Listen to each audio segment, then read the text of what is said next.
From the heart of the Coachella Valley, this is the Palm Springs Real Estate Buzz on KGX with your host, John Sloan from the John Sloan Real Estate Group in La Quinta. Welcome back again, folks. My next guest is Mel Robertson. Mel is a declutter expert and a happiness coach. Right, Mel? Welcome this morning. Thank you so much, John, for having me here. I like happiness coach. Yes. But you know what? We really do need decluttering. I can't tell you how many homes I've gone in and they say, what do we need to do to make this house nice? And I say, get a bulldozer and take some stuff out.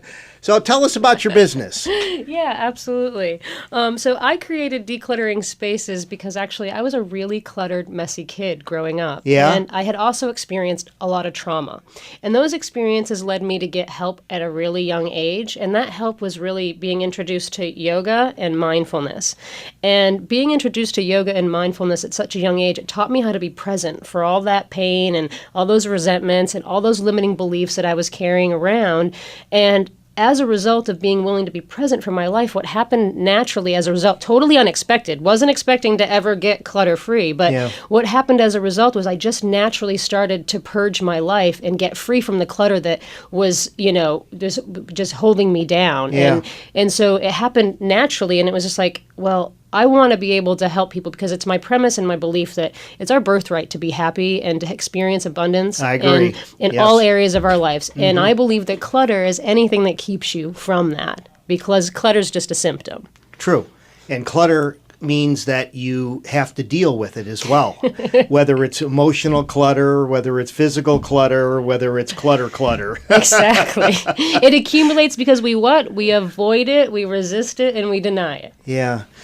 So when you're approaching someone who has a lot of physical clutter, how do you deal with that? I mean, what are the first things that you get involved with an individual? Yeah, and each person is different. The key is you have to meet people where they're at. Right. And unfortunately, there's a lot of people where they just have kind of tunnel vision and they think that this just happened the other day and it only happened because of these situations, and they don't really realize the magnitude of what's going on and how it's affecting their life. So you really have to start and meet them where they are. And if they just want you to come in and help them with this area in the garage, you start by helping them with the area in the garage, but then you start to talk about the pieces and the inner clutter and how it winds up coming back, and you just kind of have to work little by little and meeting them where they're at. I actually had a client, it took her 2 years of me just meeting her at her home and working with her over and over again before she was ready to move into the coaching piece. Wow. And now she's at a place where I think next time I renew with you, I don't need you to come back to my house anymore.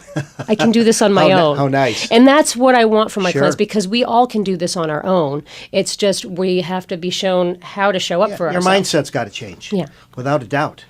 It's so when you've gone in and you've done this with folks, and I don't know how long you've been actually doing this, but the question is, how many people go back to what they were doing? For the most part, unless people become willing to actually address what the root is, the clutter always comes back. And that's what you find. I have clients that hire me to come in over and over again to work on the same spot. And until they're ready, you can't get them to move anywhere else. You just have to keep meeting them where they are. And then they become eventually sometimes ready to actually do the inner work. And then the real change starts to happen. Yeah, I've seen places where there's like Post-it notes just every single place you could ever look.